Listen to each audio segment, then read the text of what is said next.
We're going to win so much, you may even get tired of winning. And you'll say, please, please, it's too much winning. We can't take it anymore. Mr. President, it's too much. And I'll say, no, it isn't. We have to keep winning. We have to win more. We're going to win more. We're going to win so much. Morning sunlight poured vividly through the sweeping glass walls of the African Union complex in Addis Ababa, casting long shadows across the gleaming marble floors. Outside, diplomats' cars with tinted windows rolled up one by one in a precision-rehearsed procession, their engines purring softly against the rising cityscape of Ethiopia's hectic capital. Within the locked conference room, the refreshing thrum of air conditioning battled the heat building up outside, producing a clinical, almost charged atmosphere, one that seemed to hold its breath for the epical meeting to soon take place. Security agents from 3 countries stepped into place, their earpieces vibrating with coded conversation. The pungent scent of Ethiopian coffee combined with an unseen tension that lingered in the air like morning fog. History was about to see a convergence that no one had anticipated. And then President Trump's motorcade arrived, rolling up with the customary fanfare, American flags flapping defiantly in the African wind. A display of strength that seemed oddly incongruous in this context. His aides huddled in with final urgent whispers, their tones weighed down with the condescension of those who had underestimated Africa for so long. But Captain Ibrahim Traoré had come half an hour before, not in some showy convoy, but in a plain black saloon with only 2 security guards. Sitting quietly, he pored over papers with unwavering concentration. His military attire was starched, his demeanor relaxed yet authoritative, the very picture of a man who had overthrown regimes with cold calculation, not bombast. The difference between these 2 men was jarring before a single word was uttered. 2 vastly different conceptions of power were set to meet in what turned out to be the most unlikely diplomatic confrontation of the decade. An aged Ghanaian diplomat, functioning as go-between uncomfortably shuffled papers, ready to guide a discussion deemed impossible by many. The room itself was neutral, round table with no head, 2 flags placed on equal levels, and translation aids that, as would become evident, were hardly necessary. Traoré's reputation preceded him, the youngest African head of state, a man who spoke multiple languages and was reported to study his adversaries with the strategic intellect of an experienced military commander. While Trump's team had apprised him the kind of African leader he would meet, a dictator, they missed the intellectual depth of the man before them. The setting was not for a clash of armies or money, but of brain power and moral standing. With the 2 leaders walking into the room together, the tension changed. The air was charged with the impact of 2 different leadership personalities. Traoré's unflappable calm was in stark contrast to Trump's brash swagger, immediately commanding the deference of the audience. Their 3-second handshake was just long enough for both men to eyeball the other. In those 3 seconds passed a wordless understanding, recognition, challenge, and perhaps the first inkling that this meeting was to transpire much differently than anyone could have dreamed. Mental combat was about to commence, and Africa was set to show the world what true intellectual autonomy meant. Trump settled into his chair with the confidence of a man who had sealed billion-dollar deals on every continent. His gold cufflinks caught the light as he adjusted his tie, then smirked slightly and began, "So, Captain," he said, emphasizing the military title, "I hear you've been making some noise in your part of Africa." His advisors nodded discreetly, their briefing files heavy with stale information, not realizing that this discussion was about to redefine the rules altogether. The American delegation's initial briefing had reduced Traoré to simply another cool leader hungry for attention, a standard-issue strongman who could be readily manipulated with economic pressure and political leverage. Convinced of their suppositions, Trump's eyes scanned contemptuously around the room, already determining how quickly this meeting could conclude. After all, he had VIP conferences with world leaders later that day. But Traoré did not move a muscle, his hands placidly folded on the table, observing Trump with the thoughtful attention of a chess master examining his rival's opening play. This was not a typical session with him. He had been preparing for weeks, not merely reading about Trump's policies and speeches, but deconstructing the psychological tendencies that informed the American president's choice-making. While Trump's staff viewed a young warrior, Traore viewed beyond the facade to an older businessman whose success was predicated more on ego than actuality. The captain's silence was purposeful. He understood that impatient men often reveal their weaknesses when forced to fill uncomfortable silences. His dark, piercing eyes reflected a sharp intellect that Trump's briefing papers had completely failed to capture. It was clear now this encounter was going to be far more compelling than anyone had expected. Finally, Traore broke the quiet with an unexpected compliment. "I've heard great things about your golf courses." The atmosphere was no longer friendly. It had been turned into a contest, sharp, competitive, and more strained by the moment. The clicking tap of Trump's gold pen on the table signaled his increasing annoyance. Years of high-stakes negotiation had prepared him to take back command swiftly when talks were derailed into unfavorable ground. But Traore was ready. A faint, knowing smile crossed his lips as he turned to another section of his meticulously prepared portfolio. "You're absolutely right about job creation, Mr. President," he said smoothly, maintaining perfect diplomatic courtesy even as his eyes gleamed with quiet satisfaction. He set satellite photographs of West African mines in front of him. Huge mining areas sprawled across the landscape, bordered by poor villages. In front of the photographs were accurate job statistics that unequivocally negated all that Trump had just stated. Traore's finger followed the delineated boundaries between lucrative mining areas and poor villages. The pictures had a force that no words could counteract. His tone remained firm, dignified, but each wordfully crafted sentence pierced the core of Trump's reality. On the other side of the table, the advisors of the American president traded worried looks. It was evident their briefing materials were entirely insufficient for this kind of intellectual battle. Alone in Burkina Faso, Traore went on, hauling out a spreadsheet laid out with the elegance of a military campaign. Foreign mining corporations pulled $2.3 billion worth of gold. Domestic employment rose by only 0.7%. Trump's face went beet red. He felt the noose tightening. His business ego pained by the weight of figures, which reduced his boisterous promises to nothing. The American delegation sat nervously by as their president struggled with numbers that disassembled the presumptions regarding African economics. Unrelenting but never rude, Traore continued to press his points. So restrained and professional was his presentation that Trump couldn't strike at the messenger without coming across as defensive or, worse, ill-prepared. The young captain had made the conference room a lecture hall, and the American president was bombing the test. Each chart, each statistic was another stealthy blow to the legend of Trump's intellectual superiority. "Those collaborations you speak of," Traore replied, his tone invested in the unshakable authority of lived life, "are reminiscent of agreements my grandfather entered into during the 1970s. The personal touch fell with clinical accuracy, desomatizing sterile statistics into human history. His eyes were weighed down by generations when he spoke of promises made, iterated, and systematically reneged upon. Prosperity had always been promised, but to African communities it had never come. Trump had opened his mouth to answer, but for the first time during the meeting, words deserted him. His opponent was not only equipped with statistics, he was emotionally charged. All arguments were born of profound personal conviction, and so infinitely more difficult to refute. The economic war now belonged fully to Traore. The desperate desperation of the American president was tangible. With slow, deliberate actions, Traore shut his economic file and grabbed another folder. Trump stood by, his nervousness growing. "Because we are dealing with partnerships, Mr. President," Traore said, his tone heavy with the portent of history. "Perhaps we should consider the historical context that informs African views on global agreements." The captain opened a supple, leather-bound folder and spread out on the table, exposing colonial maps overlaid with contemporary resource extraction areas. The overlays were incriminating, the borders of old French colonies corresponding with near-perfect accuracy to modern-day mining concessions. There was heavy silence in the room. Traore's finger highlighted the map laboriously, from border to border. The message was clear.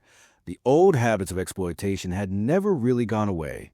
In that instant, the young African leader toggled effortlessly between economist and historian, and the effect was inescapable.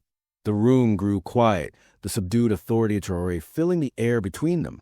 Trump's customary business assertiveness began to waver as he understood that he was about to be taught something he never anticipated. Now, the 1884 Berlin Conference. Traore started, his tone taking on the staccato rhythm of a university professor speaking to a very unprepared pupil. He described how European nations partitioned Africa amongst themselves, without a single African representative being included. Trump shifted in his seat. His superficial knowledge of African history now lay bare before this wonderfully educated young leader. Traore's presentation unveiled how the colonial borders had been strategically mapped to maximize exploitation while fragmenting ethnic groups and eradicating traditional trade networks. Maps showed how artificial borders created dependencies that lasted long after independence, as contemporary corporations merely substituted colonial administrators, taking advantage of the same systemic weaknesses. Trump's advisors frantically took notes, recognizing their briefings had horribly lowballed their opponent's intellectual caliber. Meanwhile, the American president's face reddened as he faced up to the uncomfortable reality. His business empire was built on systems based on centuries of exploitation. What's interesting, Traore went on, flipping the page to photos of his grandfather in uniform, is how these historical dynamics continue to inform modern economic relationships. The personal touch struck Trump like a fist. He was no longer arguing policy abstractions, but confronting a man whose family had experienced the very effects he was defending. Traore's voice did not waver as he told how promises of partnership and development had been levied for centuries to legitimize exploitation. Every historical analog for contemporary free trade agreements was presented with scalpel precision, dismantling Trump's worldview without any sign of diplomatic incivility. The younger leader's gaze bore the collective wisdom of forebears who had seen empires come and go through strategies Trump thought were new business tactics. Speechless, the American president felt his real estate training woefully inadequate in the face of such depth of historical knowledge. "My grandfather taught me that those who ignore history are doomed to repeat its errors," Traore murmured softly, his tone with the quiet threat of a man who had analyzed his foes over centuries. Trump's mouth moved and opened and closed, but no sound emerged. His typical weapons of insult and sidestepping were powerless in the face of an adversary who communicated with the commanding force of experience lived across generations. The captain's history lesson turned the conference room into a courtroom. Colonialism itself was being tried, unwittingly put on trial as a defendant. Trump's every effort to mount a defense of contemporary business practices collapsed under the sheer weight of documented historical analogs set forth with cynical lucidity. The U.S. delegation stood by in awe as their president was outthought by a man old enough to be his son. The lesson in history over, Trump's world was in shambles. His features set hard, the mask shifting to more comfortable terrain. Business acumen dictated that he turn to the military where the superiority of America was beyond question. "Let's discuss genuine security, Captain," he declared, voice regaining some of its usual bravado as he pushed forward menacingly. Trump started sketching out packages of military assistance and security alliances, suggesting African countries required American protection to weather a hostile globe. His aides nodded in agreement, relieved to observe their president back in an area where they were confident. Trump's movements became more expansive as he spoke of sophisticated weapons systems and training schemes, obviously convinced that he had discovered the subject to test this young leader's limits. The tone in the room changed when the discussion progressed from economics and history to military strategy and power projection worldwide. Traore's face remained serene, but a spark in his eyes betrayed awareness. Trump had just entered a zone of expertise. "Military strategy is actually important, Mr. President," he answered, his tone having the calm self-assurance of one who had led soldiers in battle, not simply bought defense contracts. The captain unfolded another part of his prepared documents, disclosing minute examinations of current American military interventions in Africa and the Middle East. His finger followed mission timelines and casualty records with the expertise of a man who knew warfare not as a policy instrument in the abstract, but as a lived experience of human lives and national sovereignty. Trump's advisors cringed as they caught on to their opponent's military experience was anything but ceremonial. This was a man who had taken power by brilliance of strategy, not inherited fortune or hollow titles. The intellectual trenches were now set to become even more dangerous. Your military assistance to Chad, for instance, Traore went on, his voice keeping diplomatic tone but his eyes betraying the acuteness of a veteran commander, amounted to $847 million in arms sales without confronting the underlying causes of regional instability. The figures rolled effortlessly off his tongue, with the delivery of one who had read every U.S. military intervention in sub-Saharan Africa during the last 20 years. Trump's smug grin started to wane as he understood this young captain had in-depth information about classified missions. Information even some of Trump's own advisors lacked.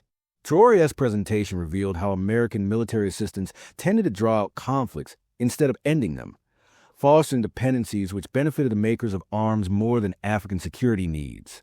His critique was clean and deconstructed the myth of the superiority of the American military with the clinical detachment of a professional warrior who had seen empires fall victim to strategic overextension. The room became increasingly uncomfortable as Trump fumbled in an attempt to craft answers to critique based on actual combat experience.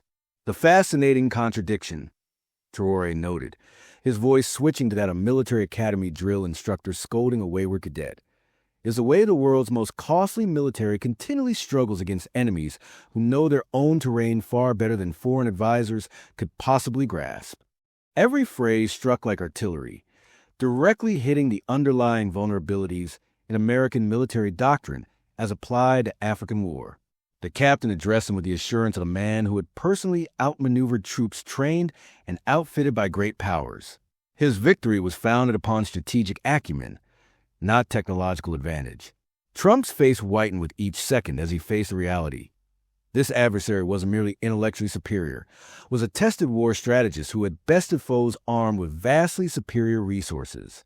The American president's hand shook slightly as he realized each effort to assert superiority only exposed his own deep limitations.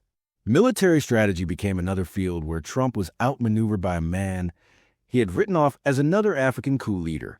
His breathing deepened, desperation invading his voice. "Listen, Captain," he spoke, his voice cracking. "Ultimately, leadership is about results, about winning." His fingers waved wildly, resorting to a crude philosophy, that winning excuses everything, and might is its own righteousness. His aides observed in horror as the composure of their commander crumbled under the unyielding mental pounding from a foe they had horribly miscalculated. Trump's gold watch glinted, his wrists shuddering, a discreet betrayal of the tension he was attempting to conceal. The air in the room grew stifling, thick with the tension of a man witnessing his whole world disintegrate before his eyes. Traore relaxed back, emanating the serenity of a man who had been building up to this point throughout the entire exchange. "Mr. President," he spoke, his voice heavy with the weight of ancestral wisdom and hard-won experience. "Leadership isn't about victory. Leadership is about serving something greater than yourself." The words thundered through the room like a storm, presenting a philosophical gulf between two inherently incompatible visions of power and responsibility. Traore's calm stare bespoke a man who had gambled everything on his people's freedom, an unyielding contrast to Trump's growing desperate energy. The next phrases would arrive with the accuracy of a master philosopher delivering a decisive, crushing argument. The American delegation felt something deep and irrevocable was transpiring. The intellectual struggle was reaching its peak. "When I seized power in Burkina Faso," Traore went on, his voice grew deeper, each statement more laden than the one before. "I didn't do this for personal fame or business prospects. I did it because my people were worth having leaders who would die for them, instead of enrich themselves from them."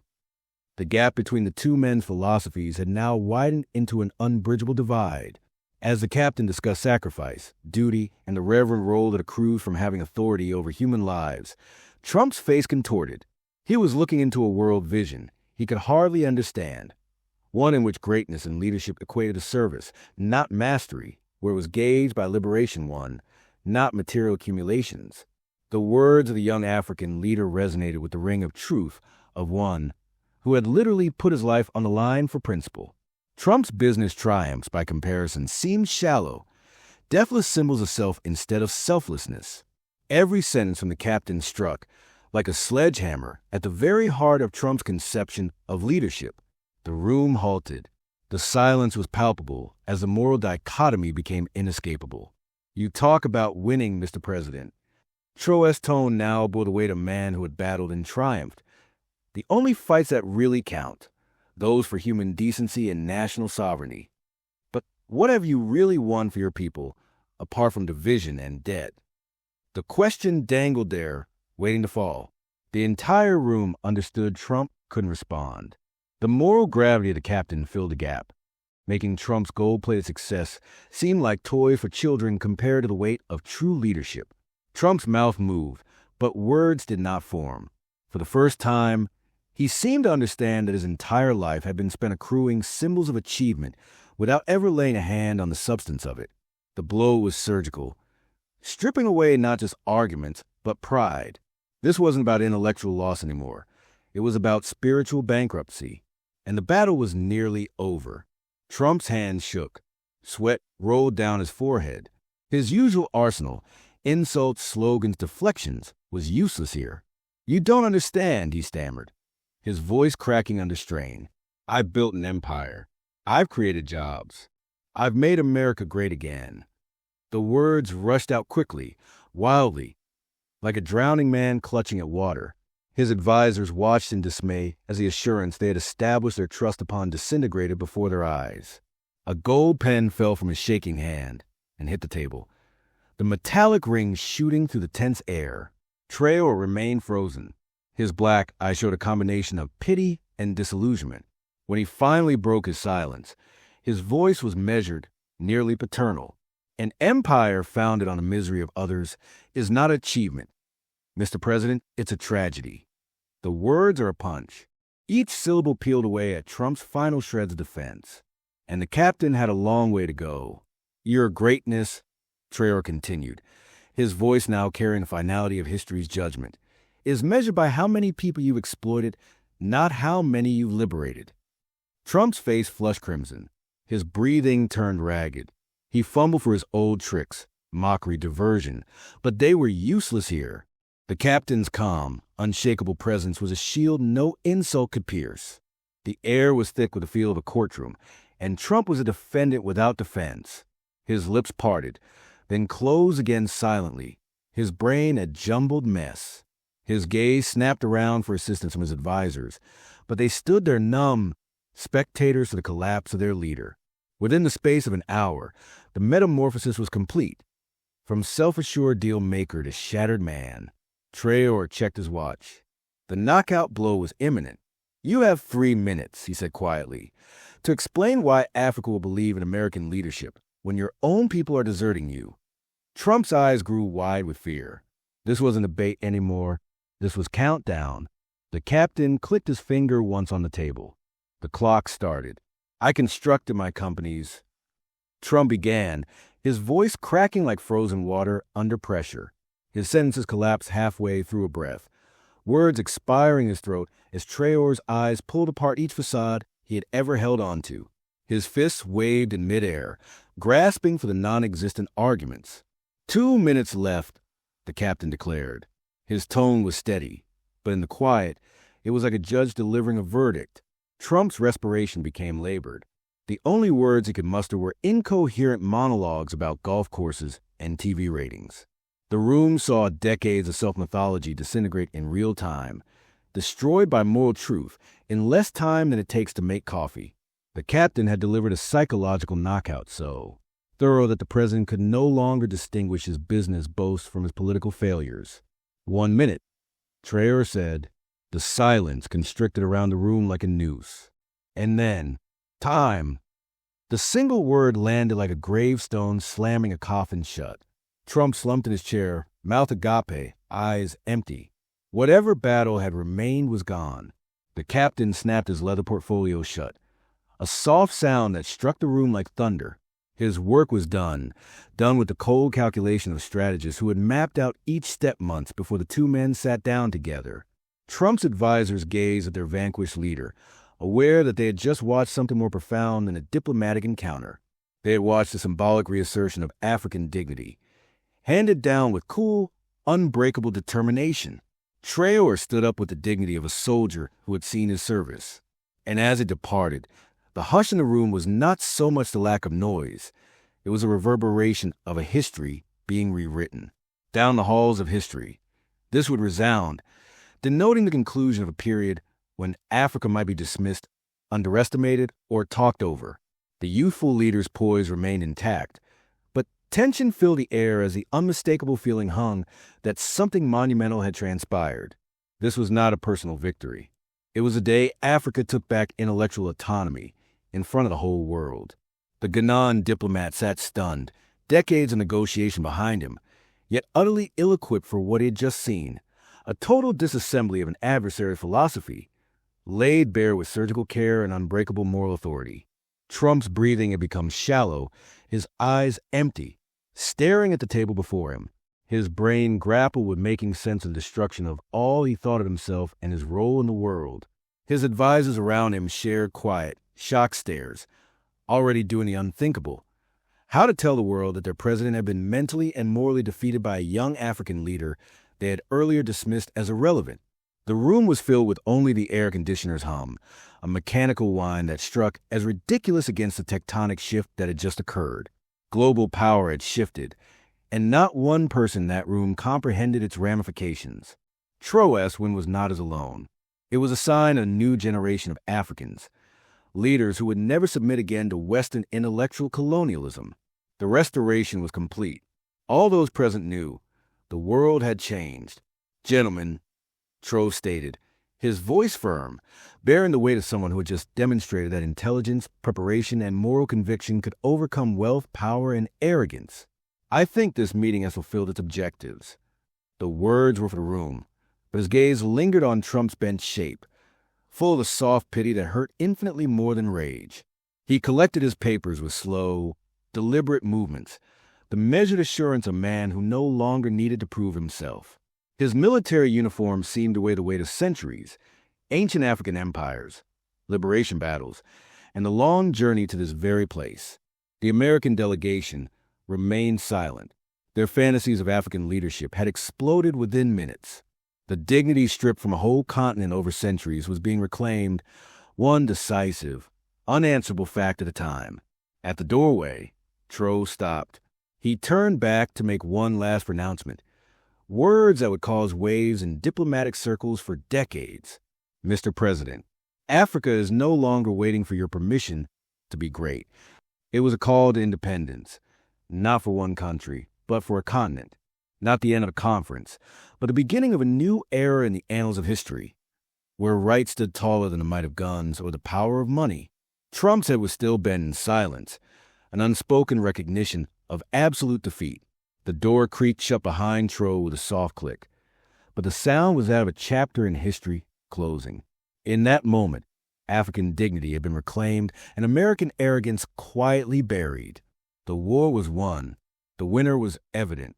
Trump's 3-minute meltdown had revealed the weak underpinnings of Western conceit when confronted by Africa's growing luminosity. And Traore's deconstruction of his opponent with surgical precision was a truth that would forever stand the test of time. True power resides in moral strength, not birthright riches. Subscribe to more stories where African pride stands tall against world bullies. And comment below, because history continues to be written. His impeccable, accent-free English surprised Trump. The face of the American president broke out in a look of surprise and enjoyment, evidently pleased that one of the young leaders from Africa was acquainted with his real estate empire. With a stream of confidence, Trump dived into an evangelical explanation of his newest resort project, describing marble fittings, championship golf courses, and luxury facilities with relish. Trump's advisors shared shocked glances. This wasn't the aggressive negotiating strategy they had rehearsed. Traore sat and listened, nodding from time to time and firing unexpectedly detailed technical questions that showed intimate knowledge of managing luxury hospitality. The group had already changed in the room, and Trump's entourage had difficulty understanding what was going on. What Trump did not grasp was that Traore's relaxed chat was a masterclass in psychological warfare. Each inquiry regarding golf course design was an interrogation, intended to chart Trump's decision-making process, priorities, and value creation understanding. While Trump soaked up what he perceived as adoration from an African leader, Traore was quietly mapping his intellectual battlefield. His military education had instructed him that the greatest wars are won before the enemy had even noticed they were under assault. Trump kept discussing his properties, unaware that he was already outmaneuvered by a mind working on a plane he had never been exposed to. The underestimation was total, and the trap nicely set. The discussion flowed so naturally that Trump hardly realized when the discussion moved from golf courses to world economics. Traore's tone was still respectful, but his questions narrowed down like a laser beam. "Your business success is impressive, Mr. President," Traore said, pulling out a leather portfolio filled with documents far too organized for a casual diplomatic meeting. "But I'm curious, what's your perspective on resource partnerships in Africa?" Trump leaned forward in his chair, seeing a chance to demonstrate his negotiating skills to this young leader who had expressed such respectful curiosity. The American delegation leaned forward, aware of known territory where their president was a master. Traore's pen strayed over a notepad, as if hungry to learn from the master negotiator. The mood was congenial, even tutorial, making the next blow all the more crushing. "Africa is just fantastic," Trump announced, sweeping his arm expansively as he began to make his usual sales pitch on untapped markets and natural resources waiting to be developed properly. His tone was confident and rhythmical, as of a man who has presented this speech before investors and global leaders for untold numbers of times. Traore nodded gravely, scribbling down notes that appeared to confirm Trump's arguments, giving the impression of being a pupil learning from a master. The American advisors eased back, happy to behold their president among his own kind, teaching another global leader some economic truths. Trump's movements became increasingly expansive as he described possible mining ventures, farming cooperatives, and infrastructure development that could revolutionize the continent. Energetically involved in his own storytelling, he did not perceive the calculating prowess that lay beneath Traore's watchful exterior. "That's interesting," Traore interrupted graciously, "but I would appreciate your clarifying something regarding these resource collaborations." His tone was respectful, bordering on deferential, as he opened his portfolio to display neatly arranged charts and financial projections. Trump nodded graciously, keen to deal with what he hoped would be a simple question regarding international business. But the captain's finger was outlining a succession of numbers juxtaposing profit from resource extraction against local economic contribution across different African countries. His tone was calm and devoid of emotion as he started to outline data that would methodically debunk each assumption Trump had just made. The American president continued to grin, none the wiser that the intellectual battlefield had just been tilted under his feet. "Not according to these World Bank statistics," Traore pressed on, his polite tone concealing the exactness of a surgeon's initial cut. "Most African resource partnerships mean 87% of the profits exit the continent, with less than 3% economic benefit for the people on the ground." The mood in the room changed in an instant. Trump's advisors rummaged through their briefing books, frantically looking for responses to facts they had never dreamed of. Trump's self-assured grin began to falter ever so slightly as he realized these weren't going to be the soft, ceremonial questions he had been looking forward to from a young African military commander. Meanwhile, Traore's pen glided easily over his notepad, recording not just figures, but little behavioral details. How Trump's body language shifted, how his tone changed, how he responded when confronted intellectually. The deferential student front was dropping away, exposing a master economist in the process of beginning his lesson. Trump's jaw clenched. His business instincts assured him this was a challenge he could not dismiss. "Those numbers don't tell the whole story, Captain," he snapped back, using the condescending tone he reserved for reporters who asked him uncomfortable questions. Not missing a beat, he fell into a standard retort on job creation and infrastructure development, pointing to his still-rattled aides for a backup.